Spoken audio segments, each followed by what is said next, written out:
From Sergeant and Corporal, them up a big time plot under attack. Lord, firing from a roadside track. Mama, mama, mama, under attack. From friend and foe, from Mrs. Brown and Coke, under attack. Lord, firing from a roadside track. Lord, Lord, Lord, Lord, Lord, yeah. Oh yeah. I tell you them too wicked. So, yeah. Look, Mrs. Brown, them applaud. The plot to liquor some are short. How them a forced because of them a lost. How them a furious now. Let them a threaten my life. Rumor just a fly well high. She make up a crowd and applaud. Say they wanna cut I short. Under attack from friend and foe.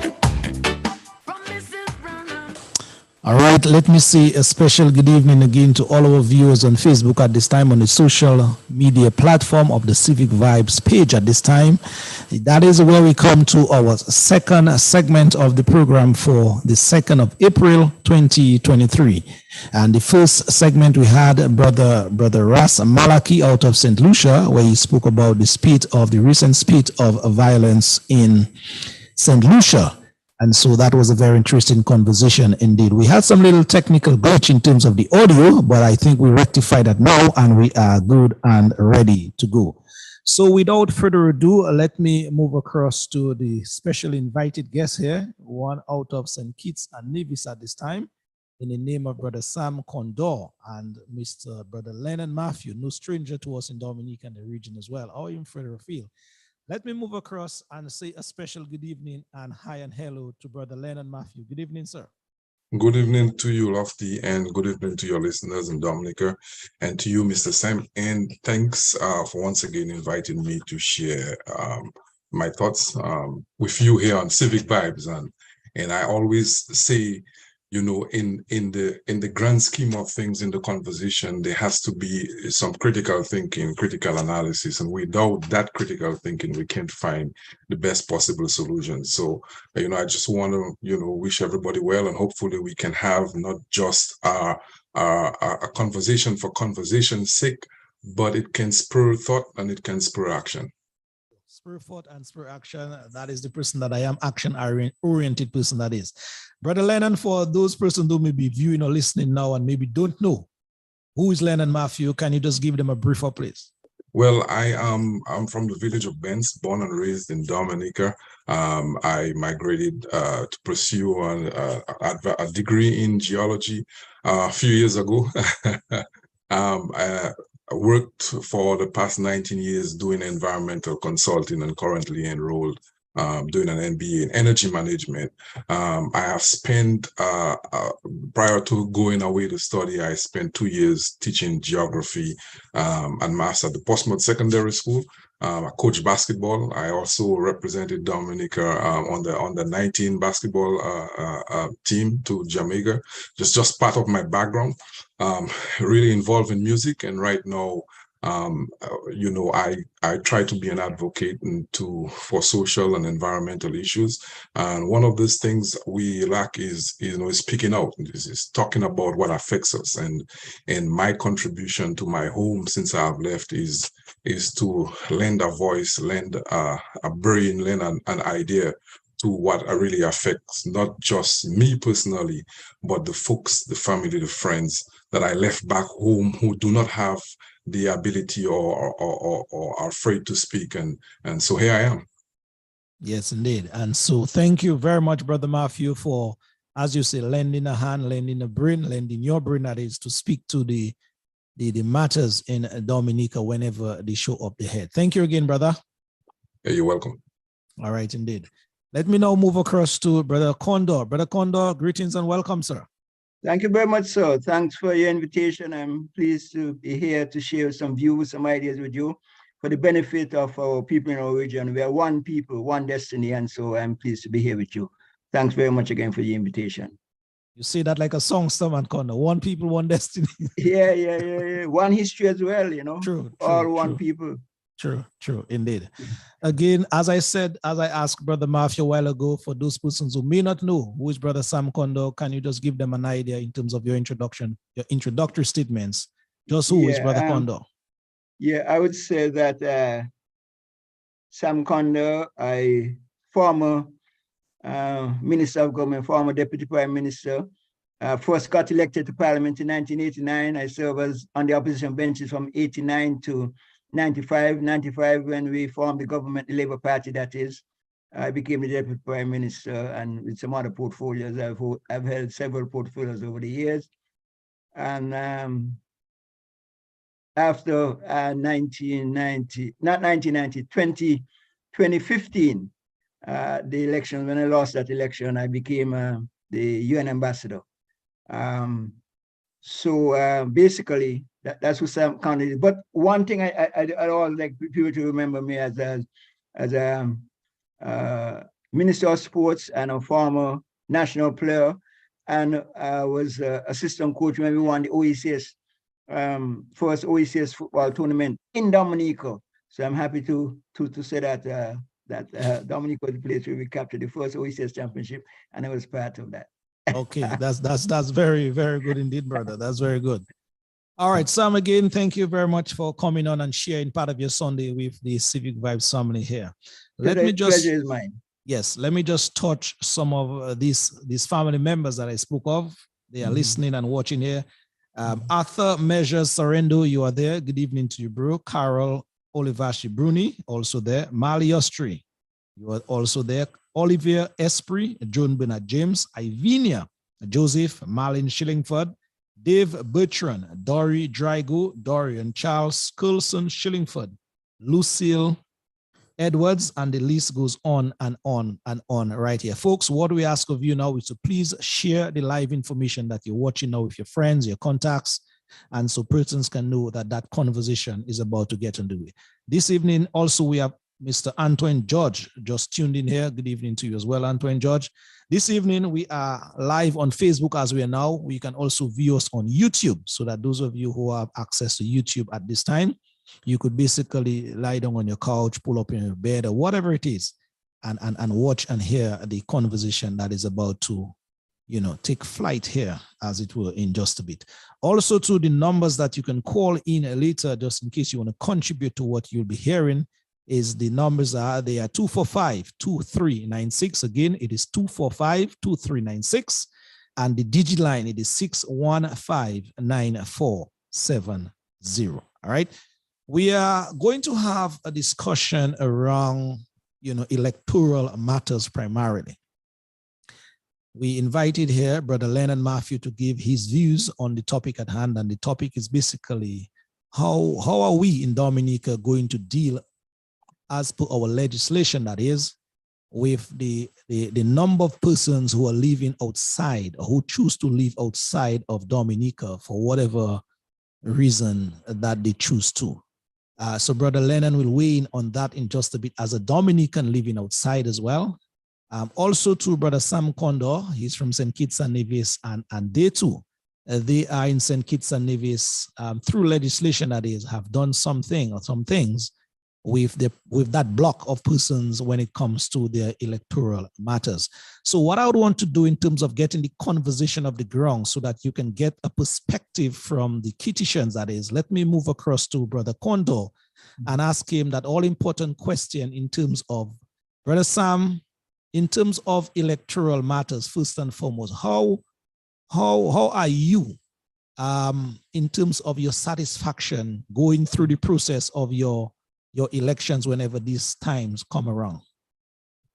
Well, let me just start by saying that the Constitution of St. Kitts and Nevis, the preamble to the Constitution, the first two recitals have two things which to talk about: the people, a citizen, a people under God, living under God, and the inherent dignity of man. Those were the first two recited. And then they came to elections. And it says basically that the elections, free and fair elections is an important exercise in the democratic process. And so we believe that free and fair election is at the heart and foundation of our democratic process. The exercise of the franchise is the most sacred responsibility of a citizen. And therefore, we want to make sure that, that our people take part in this important exercise. Before, like I said, the preamble speak to those two beliefs and then the Constitution. Belief in the concept of democracy with free and fair elections. But then before we had the introduction of the overseas voters, yes, that only came into being in 1983, after our independence constitution. Before that, when we started to vote in the adult suffrage in 1952, we had an electoral system, but it was for people living, citizens and citizens of St. Kitts and Nevis and Commonwealth citizens living in St. Kitts. If you were a citizen of St. Kitts and you were abroad, you weren't allowed to vote. But in 1983, at the independence, after the independence constitution, there was some electoral laws, amendment to the laws, which gave people who were living overseas the right to vote. And so that has been a very controversial kind of bit of that controversial decision. In fact, when it was introduced first in 1983, the Labour Party then, Labour Party was not in government. It was introduced by the PAM NRP government. They won the election in 1980, and they had a coalition government of NRP and PAM, and they replaced the Labour government. And the Labour government opposed the introduction of the overseas votes vehemently. I mean, they not only opposed it in St. Kitts, but they went abroad in North America, in Europe, in England, and so on, wherever our nationals were, to say that they were against it. It was under the leadership then of Lee Moore. And he was so much against the introduction of the overseas votes that he didn't take part in it. He did not recruit overseas voters. So in the 1984 election, the Labour Party did not take part in recruiting overseas voters. In 1989, Lee Morgan was still the leader. He didn't take part. Dr. Douglas, the Right Honorable Dr. Douglas, became the leader of the Labour Party in 1989, in May of 1989. And he decided he'd take a decision that he's going to take part in recruiting overseas voters. So from 1989, the Labour Party then participated fully in terms of recruiting overseas voters. And the law is that if you're a Kittitian or New Vision, you could register to vote, and you could use as your domicile, the place where you live. You left to go abroad, or where your parents live as your voter registration. And so that has been taking place from the 1984 election. Okay, so as we speak now, just to be very clear on that fundamental point, persons from St. Kitts and Nevis living outside of the country, they can vote in the elections. Right. They can, okay. And they do. Okay, cool. In large numbers too. Yes. Are there now any stipulations or regulations that guide that block of persons as to if they can vote, or, well, if they can vote, yes. Are there any regulations to that effect? Well, the regulation is what applies to, there's no discrimination. That the regulation applies to the voters on St. Kitts, that you have to register within a certain time. You have to get on the voters list, go through the objection process, and if once you're satisfied that you're a registered voter, then you could vote on the election. So you go to the same basis as the person's residence on St. Kitts. There's no discrimination between the overseas voters and the local voters. Okay. The requirements and the qualifications are the same. Yeah. Is there any time stipulation that if they stay out for a number of years, then they have to come back to reconfirm or re-register, whatever it is, or will be taken off the list? Yeah, there was a stipulation that if you do not vote in 2 consecutive elections, that your name could be removed from the list, or would be removed from the list. If you miss 2 consecutive elections, I think that stipulation. In trying to clean up the list, I think that stipulation is trying to make sure that the people who are on the list are people who want to vote, interested in voting, and there is no, Okay. All right. Brother Kondo, thanks for, laying down that foundation for us where you guys in St. Kitts and Nevis, you guys are concerned at this time, your electoral process. Let me move across to Brother Lennon Matthew now. Lennon, in Dominica, that is a hotly contested issue, especially in the wake of Sir Dennis Byron's recommendations in moving forward. How and where do you want to start, Lennon, the topic we're discussing? Well, like Mr. Sam indicated, one of your rights of being a citizen is the ability to vote onto who represent you in your government, and that right, according to the Constitution, like most jurisdictions, that's a right that cannot be denied unless there are prescribed circumstances, example, crimes, and so on, that will prevent you from exercising some of your fundamental rights per the Constitution. And every jurisdiction has systems in place that can prevent citizens from exercising that right. And most of them, I know, is based on the violation of other people's rights. For example, murder, going to prison, being a criminal, or some sort of activity like that. But the larger question is, why are we having this conversation? Why are we having this conversation in the first place? Because voting is an essential part of our democracy, and part of having a constitution and having a government structure is to have one of the foundations of that governance structure is called equity, equality. And equality in the sense of resources, equality in the sense of the ability to make decisions, where one individual cannot be so powerful as to determine the outcome of the governance structure, where one individual cannot decide who votes and who doesn't vote, and one individual cannot disrupt the will of the people, the majority will of the people, which is what our democratic process is. But the bigger question, Loftus, this whole scenario is asking is what is citizenship? Yes. I think there has been a redefinition of what a citizen is, and I think that is the bigger issue, which has been complicated by our passport selling programs and so on. And Mr. Sam mentioned domicile. I, as a Dominican, I voted in the election in 2000, right before I left to go study. So as a citizen of Dominica, I'm already registered. So if I come back to Dominica, there is no law that is preventing me from voting in the country because I'm a citizen of Dominica. And unless there is something that I did that right has to be removed by the law outlined by the Constitution, then nobody should prevent me from voting.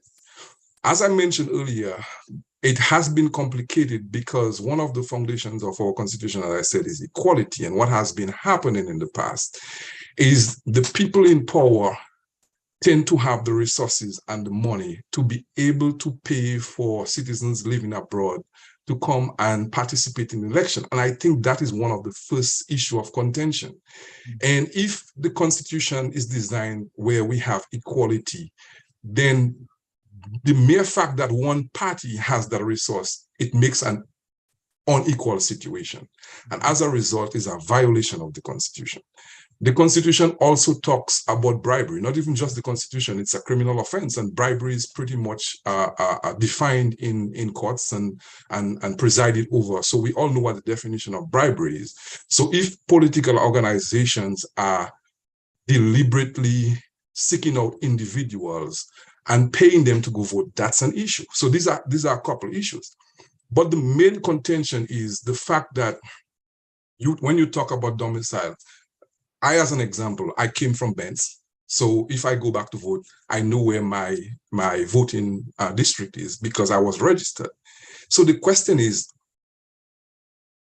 what is the domicile or the residency for the people who have bought citizenship from Dominica and now are citizens? Are we going to redefine what a citizen is to allow these people to vote? And then when they get on the registration, which constituency they are going to vote? So you see where that opens up for a lot of issues, because at this point, we have gone ahead and sold our citizenship without having proper systems in our constitution in place to deal with these people. And then if we are going to put systems in place, then there has to be a redefining of what citizenship is. And there lies the two major problems of why we're having that discussion. I think the number one thing is creating an environment where there is equality. And like the individual said, I don't think there's a problem with having overseas voters. The United States, for example, have what they call absentee ballot, and they mail their ballots all over the world so that citizens can participate in the voting process. For a presidential election, it's kind of easier because you're voting for an individual on a national level. But how are you going to do that for people who have never set foot in Dominica and considered citizens and do not have a residency? When they register, are they selecting what constituency they want to be registered?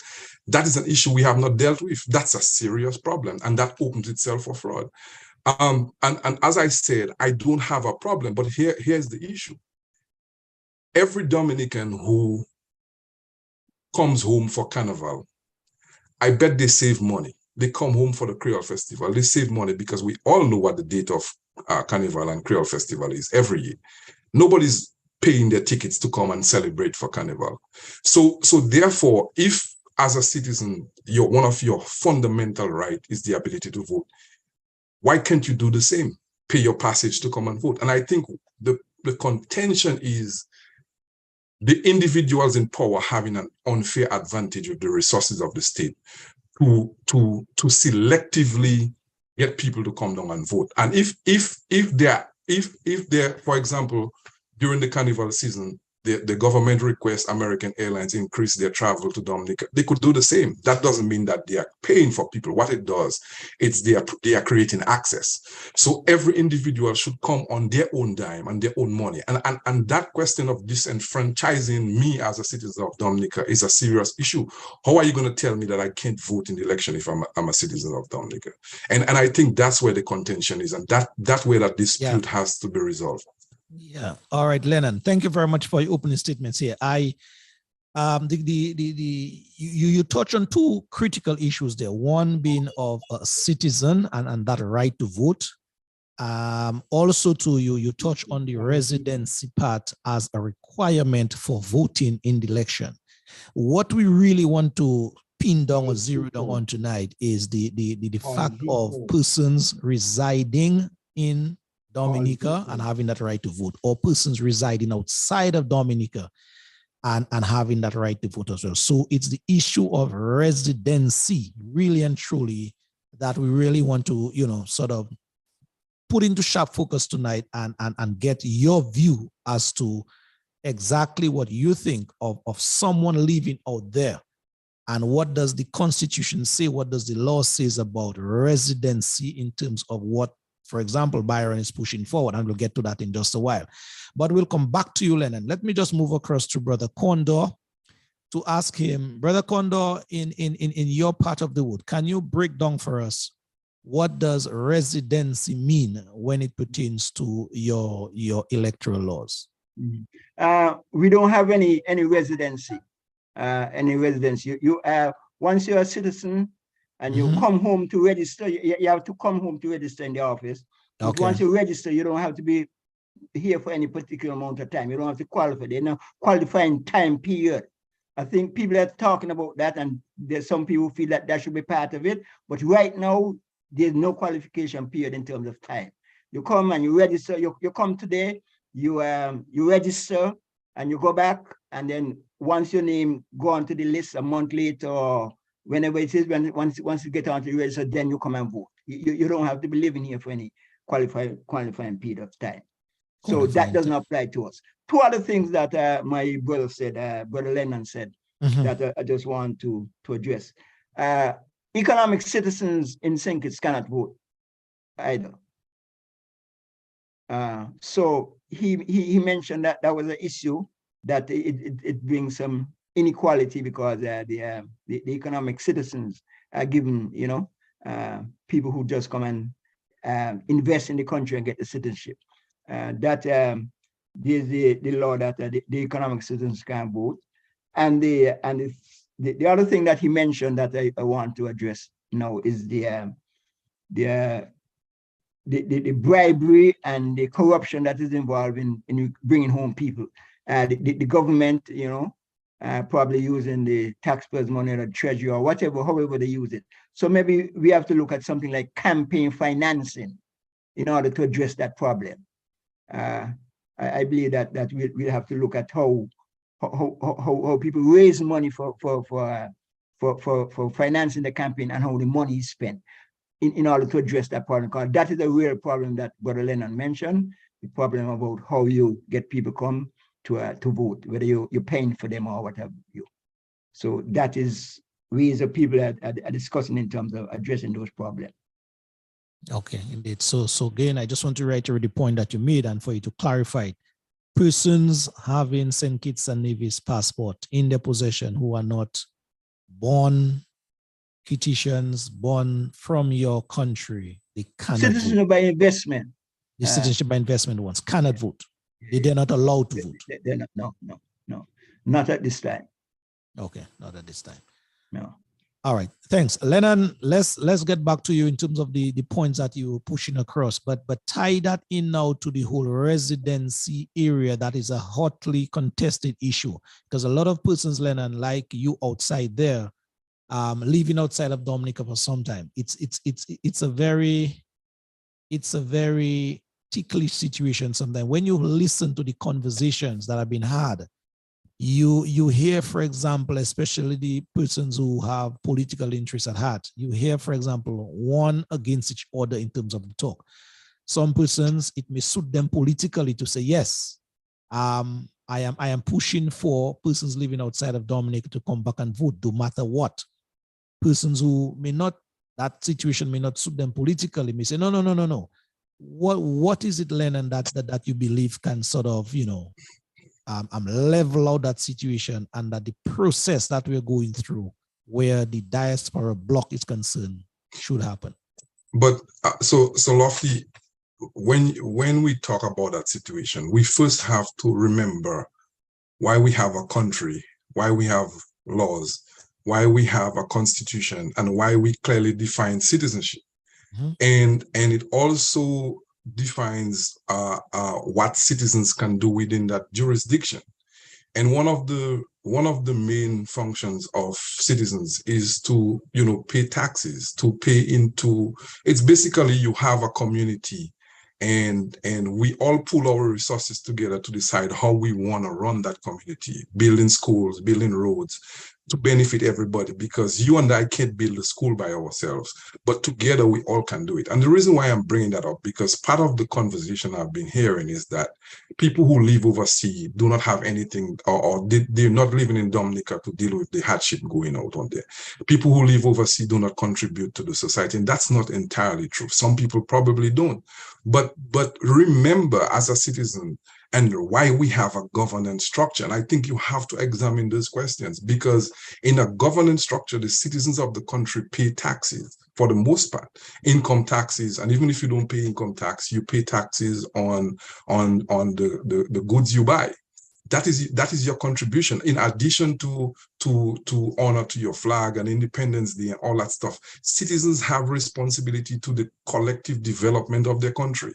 So in other words, if you are voting and the essence of your election is to select the individuals who are going to manage those resources on your behalf, then it has to, the question is, how much I, as a Dominican living over abroad, is contributing to that community that developed in Dominica. I know a lot of people who live in the diaspora dedicate their time. They send home money for remuneration. They do a whole lot of stuff that helps in the economy of Dominica. You go to Western Union and MoneyGram, and you can see what happens. Some of us didn't leave because we were forced out. Some of us didn't leave, will leave by choice. You know, the economic situation is at some point, your citizens have to reside all over the world, and it's not just in the United States. We have citizens living in Guadeloupe, in Antigua, in St. Martin, in all kind of places, and the reasons why they move, it's economic pressures. A lot of people move to get a better living condition. That can be a major boost to the country. And as a matter of fact, I think somewhere in the 80s, one of the countries in South America, I want to say it's Chile, at some point their economic, their main source of income was from remunerations from people from the US and England contributing to the economy of the country. So are you going to then tell these folks that they can't come and be part of the process when these monies are being put into the pool that is being managed by the government? I think what we are failing to realize, and I always say that we have to get back to the basics. We have to get back to the basics of why do we have a governance structure. I know people in Dominica who've been living there for years and do not really pay income tax. They do not make a significant contribution to the country in terms of what I'm doing right now, speaking up on issues, political activism, environmental activism, contributing productively to their country in terms of their work, because that's what you do. How a country is productive is by you doing stuff that generate revenue and you pay into taxes and put in that pool. That basic idea of a country, the basic idea of why we have a society and a constitution is lost in the conversation. So then if we don't think about that, we look at it as a black and white issue. You in overseas, you can't vote. Or I'm in Dominica, I can't vote. And frankly, there are people who live in overseas that are contributing more than people who live in home because they do not understand their civic responsibilities as citizens. So I think, like I said earlier, there's a definition for what a citizen is, and you cannot disenfranchise a citizen in his civic obligation to be part of the political process in this country. Yes, there are people who don't care. Yes, there are people who live in overseas who doesn't give a rat's. And yes, there are some people living overseas who doesn't give a rat's, who may get a ticket to come home and that's their only excuse, and they will jump on a plane and come down. So the problem is not the citizens having the ability to vote. The problem is those in authority who is gaining an unfair advantage by the bribery and paying for the people to come down. And I think there should be access for every citizen who has not breached the law and who within the rules and the law has the ability to vote to come down on their own merit. Once that happens, we are fine, because in that case, it's not a political party or partisan Labour Party or the Freedom Party gaining an unfair advantage because of their position. It's the citizens using their conscience to come down and be part of the political process and exercise and execute their responsibility as a citizen of Dominica. Yeah, so thanks, Brother Lennon. So just before I get back to Sam, so what I'm hearing you saying, Lennon, then would you agree for persons living outside of Dominica for that when these reforms that we have been clamoring for, should there be any regulations for these persons or put there so that it can guard against certain abuses and that a government or power or a party in power, whatever it is, cannot abuse for these persons to get back these persons here? Should there be checks and balances in place? But Lofty, that is what the government and the parliament is there for. That is what, when you go ahead and elect representative in the constituencies to represent you in parliament, these are some of the things that you can talk about. For example, if I'm living in Benz and all of a sudden I know there are people who are coming through the back door to come and vote on election day, I have a right as a citizen to petition to my parliamentary representative and say, if we are not putting things in place to stop that, you are not going to win the next election. And I will make it a point of duty to campaign against this issue. That is the political maturity we have not developed as a country to have this kind of conversation. Because Lofty, what you asking me, you can put anything you want in your laws when it relates to citizenship and voting, but it has to go through the process. The process is we have 21 constituencies, we have representatives, and the civic organizations, the social organizations come together and decide, hey, just like they did with the Byron reform developments, you come together and you decide, here are some of the recommendations we want for our how we conduct our voting. And I don't want to say elections, because I think there is a misconception between election process and voting. At the voting process, here is what we want in our election or voting process. You go to your parliamentary representatives, you pressure them, because that's what you elected them to do as a citizen. And I think these are the kind of conversations we need to have, because too often the population thinks that the only participation in the election or the electoral or the political process is voting, and that's absolutely not the case. So you go to your parliamentary representative and you say to them, we are going to form a coalition because our voice is not heard.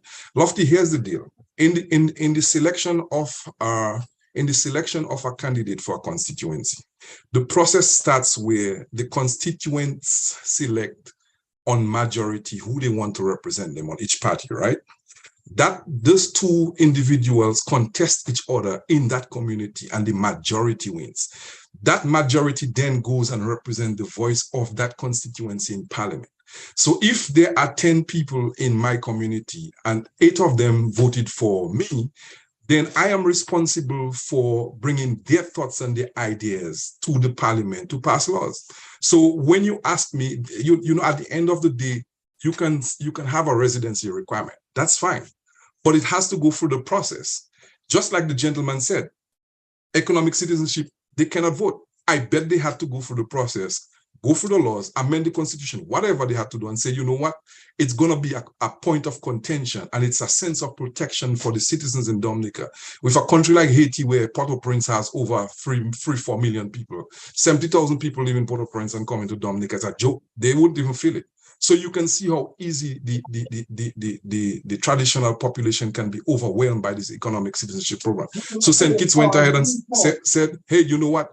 You guys cannot vote, because it will create an unfair advantage. You see what I'm saying? So at the end of the day, if there has to be a residency requirement, we as Dominicans, we, the Civic Association, the DIAC, the Teachers Union, the Civil Service Union, the churches, everybody, just like you did with the consultation, and decide what that condition is. And I heard there was a residency requirement. You have to be in Dominica for a certain period of time before you can vote, and you can't be out of Dominica for an extended period of 5 years. But as we know, that has not been checked. So at the end of the day, political maturity, self-governance requires us as citizens to request from our elected representatives what we need to put in there. The majority counts, we go to parliament, we pass the laws, and if the laws are still giving an unfair advantage, then there are courts that can be used to decide the constitutionality of the decisions, and that can be either reversed, where the parliament can go back and have further discussion. But the issue here is, we have a society that has not matured politically. We have a society that has not matured in terms of its own self-governance. And at the end of the day, we keep spinning top in mud. And over 10 years now, we are talking about an issue of electoral reform without doing what we need to do as a society to make that happen. Yeah, all right. Thanks for your thoughts there, bro. I'll come back to you based on some of the comments on the live feed here already. Sure. Going here. All right, but thanks for your thoughts in that department. Brother Condor, back to you, sir. In terms of what you guys do in St. Kitts and Nevis, the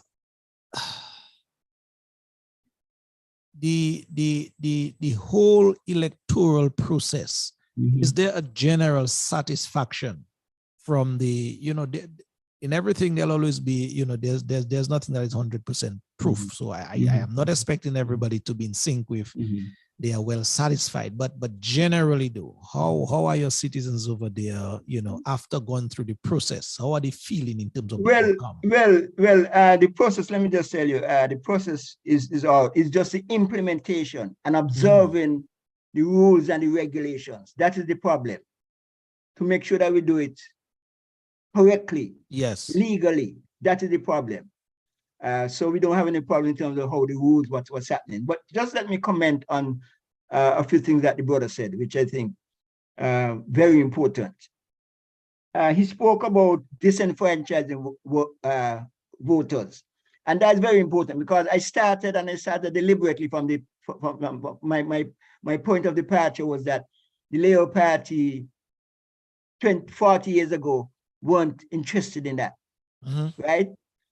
But the Labour Party has come basically full circle to say that these people have a right to vote, and you cannot disenfranchise them. You can't take away a right that was given to them, a right that they've earned, a right that they have. And so the Labour Party is on board now that overseas voters is a part of our electoral process. And I think that my brother made a point, and I want to agree with that. Second thing, he made a point about remittances. They're talking about overseas people are not contributing. Remittances is a major contribution to economic activity in small island developing countries, in states, in underdeveloped countries. Remittances, sometimes up to 20, 25, 30%. And so remittances is a major point. And again, he mentioned that not only remittances, but serious investment in terms of home from nationals who live in abroad. They invest seriously in terms of investment in homes, investment in the education.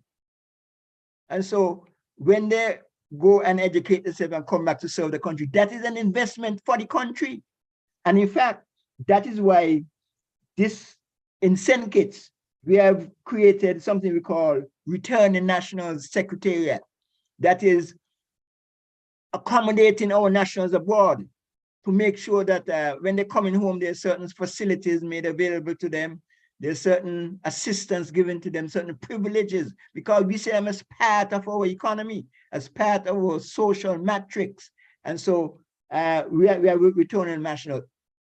We also have something you call diaspora affairs, because we are realizing, like a number of big countries, like Ireland, for example, in Ireland, they have a serious diaspora program that they tap the people in the diaspora, which makes significant contribution to the development of the country. And so in St. Kitts, we have a diaspora program. We have ambassadors responsible for the diaspora and so on.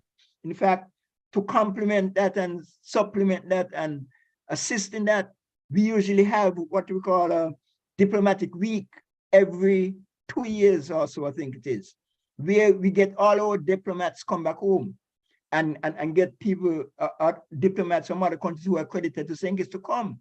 And part of it is to get an idea of what's happening with our people living in their countries and how they could assist us. And so the whole network now, in terms of nationals, it isn't people who only live in here.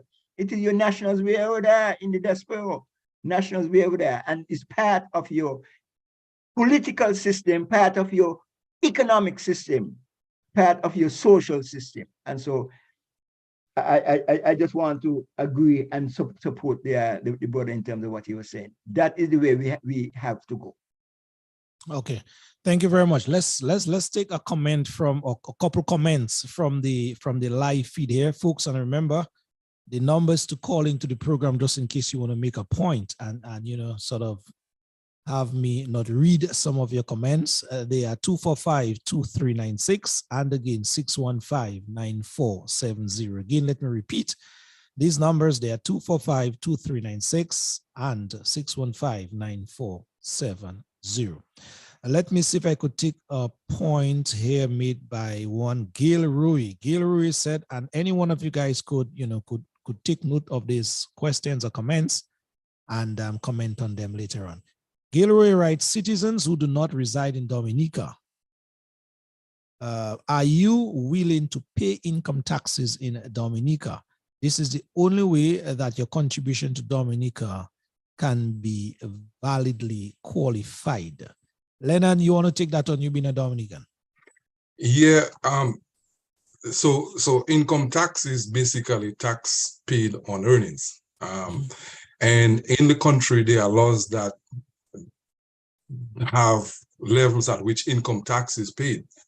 So there are lots of people who work in Dominica who are not making enough money to pay income tax. So it depends on your tax bracket. You don't pay income tax. So if that's a factor for not allowing these folks to vote, then why are the people living in Dominica or reside in Dominica who are not paying income tax voting? And that's why I mentioned earlier, in a society, your contribution to your country doesn't only have to be for income taxes. And like I said, remittances are a big bunch of the money that goes into the government pool. So you may pay sales tax, and sales tax is paid on goods and services bought in that country. So when you go buy a pound of rice or pound of sugar, and you buy some meat and there's a tax on there that goes to the government, that's the sales tax that you pay on your purchases. So if you're telling me that if you're not paying income tax, then you can't be part of your citizenship rights, then why are all these people who are not paying income tax in Dominica voting? So that's, and like I said, all these things can be put in the law. That's fine. Whether I am against it or for it, you go through the process. And if the process says, well, if you live in overseas and you can't pay income tax, you can't vote, it has to be argued in Parliament, passed as law. If people don't like it, then there's a court process to decide the constitutionality of that decision or that law. And that is why what I said when I meant, having a mature society to deal with that. So she's not exactly wrong or right in that sense, but the point is it has to come to that kind of argument. It has to come through that kind of discussion in the place where it matters. And if it's put in law, then it is what it is. And if they said you can't vote but people have to agree on that contention. The citizens have a right to challenge. That's the issue. We have a right to challenge that. Because I could say, okay, I'm not paying income tax, but the amount of money I'm sending home, paying loans for a piece of land I bought or paying stuff or whatever the case may be, is a significant contribution to the society, more than even the income tax that some people are paying. So what are you going to tell that person, that they are not contributing to the pool of money that helps to develop and manage the country? I mean, it makes absolutely no sense. And so that is why I said, Brother Lennon, and the person's viewing, that situation is a very contentious one. And that is why we're having discussions of that nature, so that at the end of the exercise, it can be properly fleshed out in the interest of those of you living abroad and those of you living on island. Brother Kondo, here's a statement here from a former... Could I just make a response to that thing? Go ahead. Yeah. I agree 100% with what the brother just said about the income tax paying, but I want to remind us that qualification by income was one of the ways that voting was done pre-adult suffrage. I love that point. Sorry, I had to interject, but I love that point. So it's really taking us backwards. It's retrogressive. And really, income tax, if you understand what income tax is about, income tax is supposed to reduce inequality and to provide revenue to assist in programs that will help the low income wage and the underprivileged.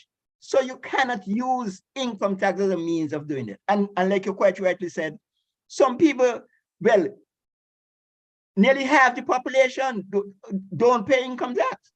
So what are you going to say? And the contribution people making in remittances, I mean, you could check that is well established, that remittances to small development countries is not insignificant. It is a major part of developing countries' economic activity.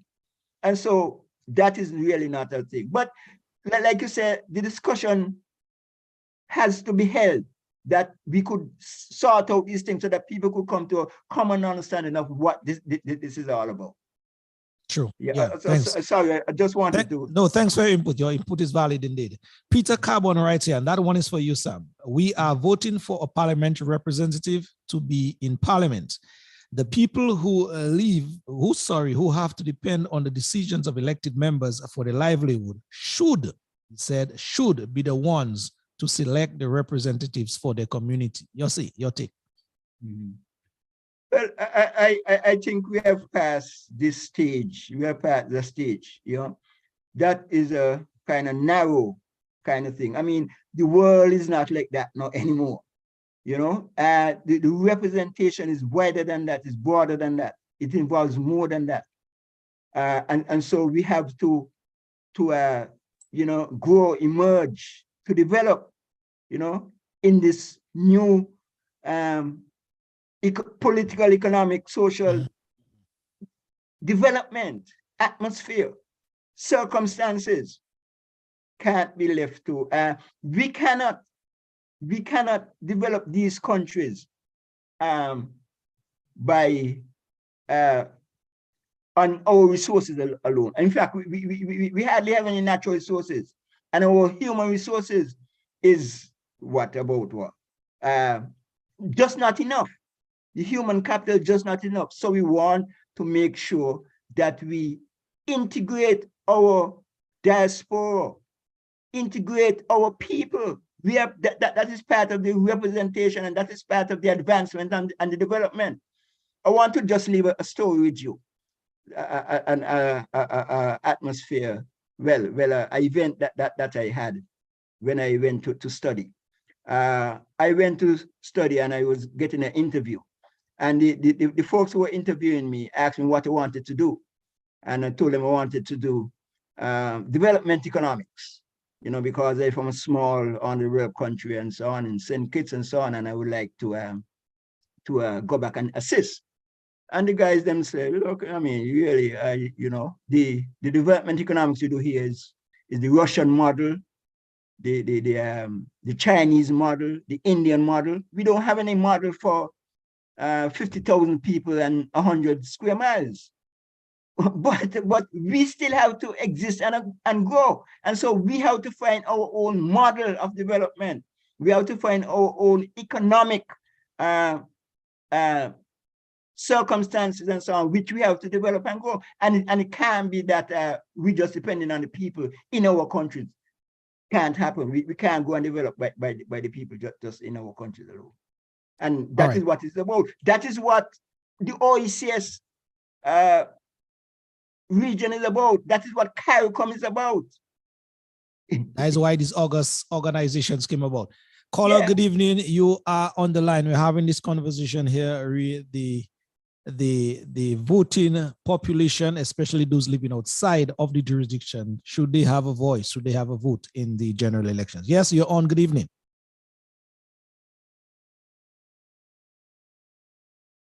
Yeah, caller, good evening. Yes, we didn't hear you. Sorry about that. Good evening. Yes. Yeah, I just heard Mr. Conda was saying that he's against constituents choosing their representative. He thinks, and as far as concerned, it's not progressive. Right? I would like to know from him, what is progressive about the imposition of a candidate on a constituency, like was the case in Dominica, where the candidates were just selected unilaterally by the Prime Minister. Secondly, there is an issue that we have long debated about that says that to remain on the voters list, you should be back in Dominica within 5 years. We must always consider that elections can be held at the whim and fancy of the Prime Minister at any time, 2, 3, 4, 5 years. So I think what we should be saying, rather than saying every 5 years a person should be back, let us say between an election cycle, that person must have been back to qualify to vote. So if you're only coming back every time for the election, because I remember I saw people in Dominica in 2015 when I was in Dominica. The next time they came back was in 2019. And I think during that period, they only came back for the elections. I think you've disqualified yourself, in my opinion. Okay? Because if we had an election sooner than that, they would only come back just for the election. And I'm saying, except you are back between the election cycles, you should not be allowed to vote on election, just coming back for an election. All right. Thank you, caller. Point well made. Folks, any one of you want to respond to that caller? Yeah, just a clarification. I didn't understand the question was the question about voting for your representative. The first point he made was in Dominica, Dominica is a very peculiar country, I must tell you, Sam. And in Dominica, for example, the Prime Minister, Roosevelt Skerrit, is the one who goes around, especially on the Dominican Labour Party side, the party that he leads. He primarily goes around and cherry pick whoever he wants to run in any particular constituency. So that is the point he was making. I misunderstood the question. I didn't know that was the question. That is just unacceptable. I mean, that will not be acceptable anywhere else. I mean, in St. Kitts, there's a whole vigorous process that you have to go through to become a candidate. You have constituency meeting. The constituency has to recommend you. Then you have a national executive meeting where you have to go to the national executive for interviews. So the whole vigorous process. I did not understand the question to say about picking a representative. I really apologize for that. Okay. All right. That is unacceptable. Yeah, let me see. Lennon, you have anything to add in before I go back to the point? Well, in terms of picking representatives, that should be done by the constituents in the constituency, and any one individual prime minister, that should be unconstitutional. It's not in line of the democratic process, and it's frankly a disrespect to the people's right. It's an infringement on the people's right to select who they want, and that should never be condoned and never should be allowed. And I think in the construction of our electoral process, that's why I said earlier, I think there is so much focus on free and fair elections being the voting process, which is part of the election process. And these nitty-gritty things that construct our electoral process are not examined. So when we have the roots of our electoral process, which is the selection of our candidates to represent us, being done in an undemocratic fashion, it spoils the whole process. And I think that should be illegal, that should be unconstitutional, and should not be allowed. Exactly. Yeah, yes. So guys, the time is basically out on us here, but we have to sort of wrap it up in just a while. But just, what I heard you guys say, and correct me if I'm wrong, in that the conversation we're having here tonight in terms of having the persons living outside of St. Kitts and Nevis, outside of Dominica, being part and parcel of the voting population in whichever jurisdiction it is. You guys don't have a problem with that, but it's just that this person is supposed to follow whatever laws or regulations that are stipulated. Absolutely. Like I said, and that's why I started the way I started, because this isn't something that the Labour Party agreed to 40 years ago, but now it is an accepted thing that our people in the diaspora, they are part of our development. We engage them. We ask some of them to come back home to, after their skills that they have acquired, to come to help us. And they are now part of our development process. So they have to be part of the political and social process as well. Yes, indeed. Lennon, your final thoughts as we'll bring the program to a wrap in just a while. Well, what am I hearing you saying in terms of the same question? Lofty, I think, like I said earlier, there has to be a re-examination of what it is to have citizenship in a country, and the parliament cannot pass laws that infringe on the rights of the civil society. So if there are laws that are passed that infringe upon the basic rights of a citizen, it is considered unconstitutional.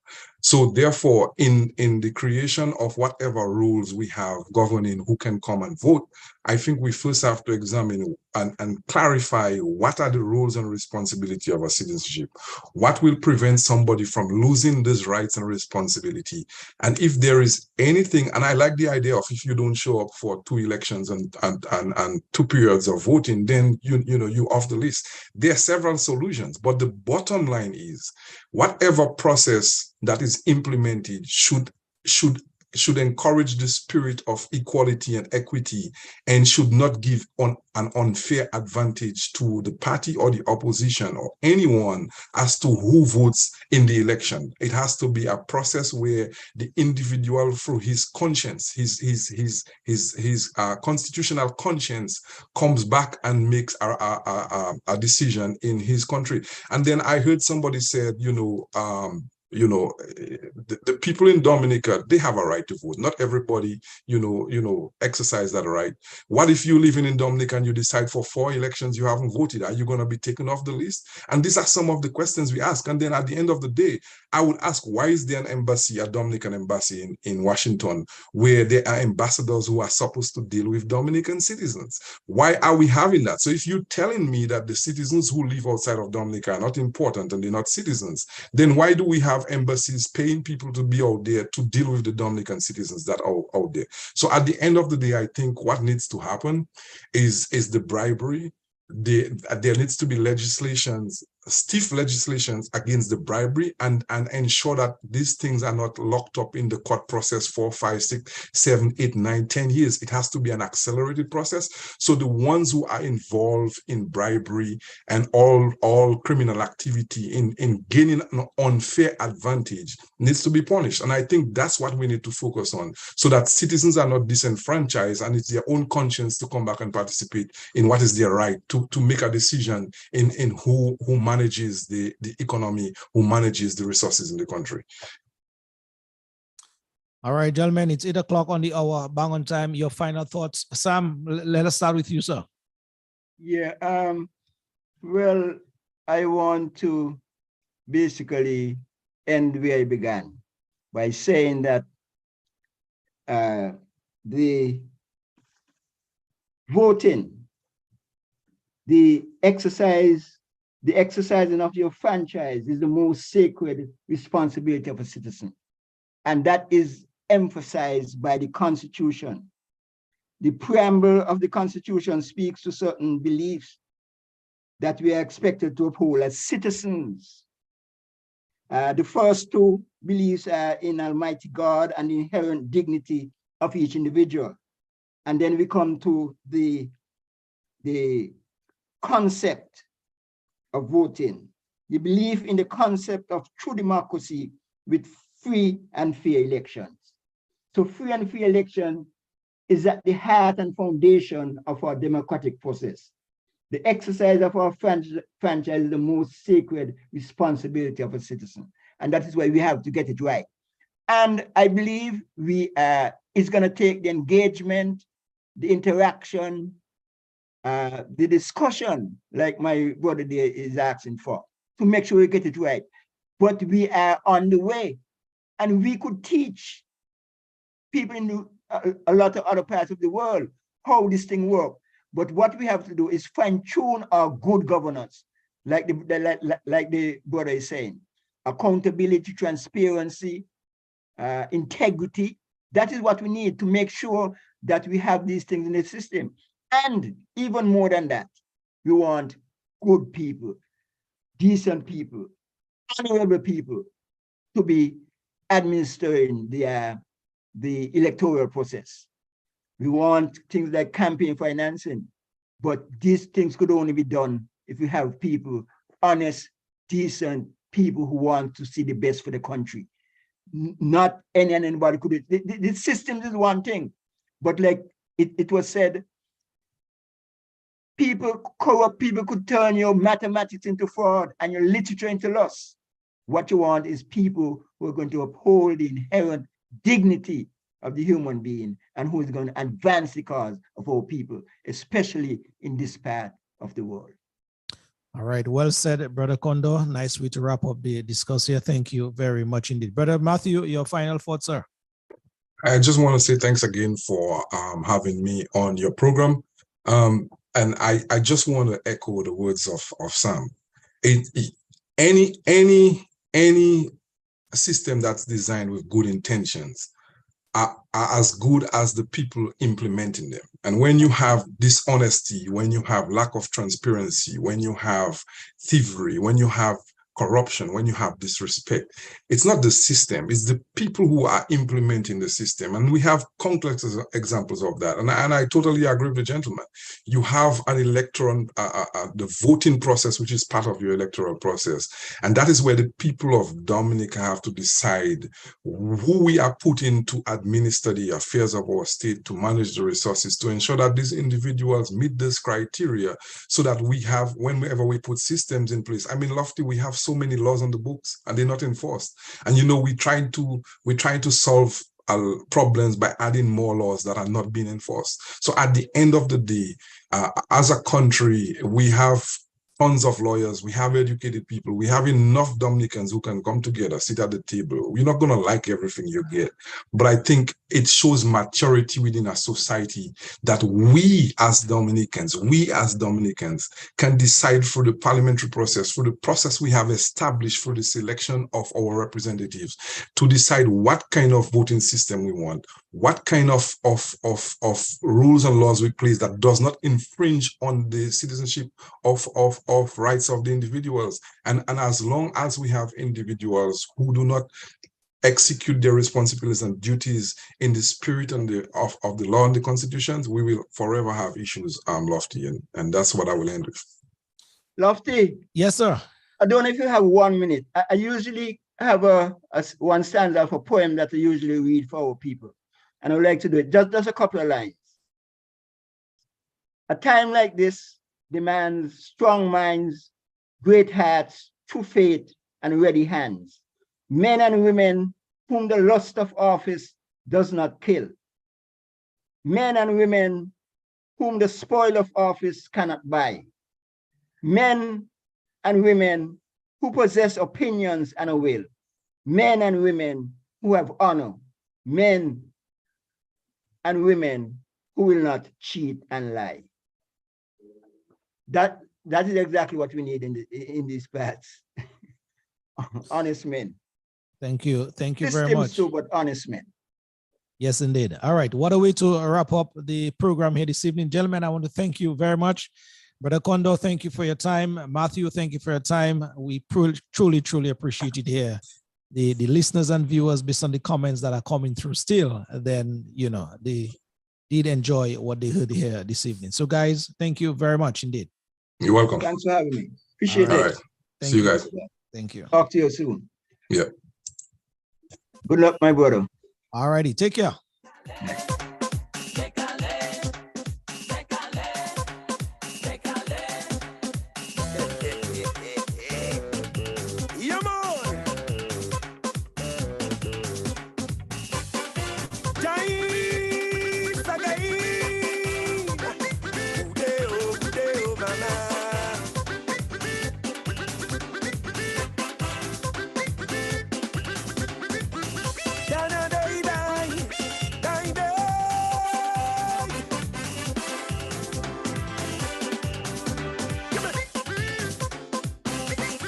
Dominica have a special niche market tourism.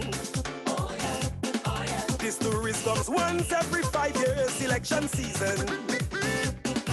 When they come to stay for a day or two. Oh yeah, oh yeah. The Dominica diaspora, they call a crew. They know themselves. They don't really care. They don't come to spend. They just come to make sure their sisters and brothers live in walls of Dante. All right, Dominicans, that is it for the Civic Vibes program for yet another Sunday, the 2nd of April, 2023. That is where we have to bring down the curtains on things here. We had the first segment of our program where we had a discussion with Ras Malaki from St. Lucia, where he basically spoke about the spate of crime that have been occurring in St. Lucia for some time, and he spoke about possible solutions as well. So Ras, Malaki, you and the persons over there in St. Lucia, we wish you guys all the very, very best indeed. We're just winding down on things here, the second segment of this program, where Brother Sam Condor from St. Kitts and Nevis gave us his perspective as it pertains to how they deal with their voters in St. Kitts and Nevis, and especially those living out of St. Kitts and Nevis. Also, we also heard from Brother Lennon and Matthew as well, a Dominican living out there. We also heard about his perspective as well. And so he thinks that as we move forward, the legislation should be dealing with the Dominicans living outside of Dominica. Folks, it's a program of enlightenment. It's a program of learning. We have to agree to disagree sometime, but always ready to learn something indeed. Is that they want? To the many folks of you who viewed and listened, thank you very, very much indeed. Your time is also well appreciated. They come from as if it's The a Civic Vibes team and crew, good evening to you as well. Brother Alvin, you basically doled out on me tonight, but with a valid reason. So thank you very much, Alvin, for tuning in as well. oh, economy. They will take a Some persons call it the Dekale crew, huh? But eventually, they go need this country. And then they go see how they can go bounce back and take a them, my God. These programs are all in quest of building a better Dominica and by extension, a better region. Folks, it is already 10 minutes past the hour of 8 o'clock. That is where I got to pack my bag and make some tracks. See you guys next week, same time, same place. Love you. Bye-bye.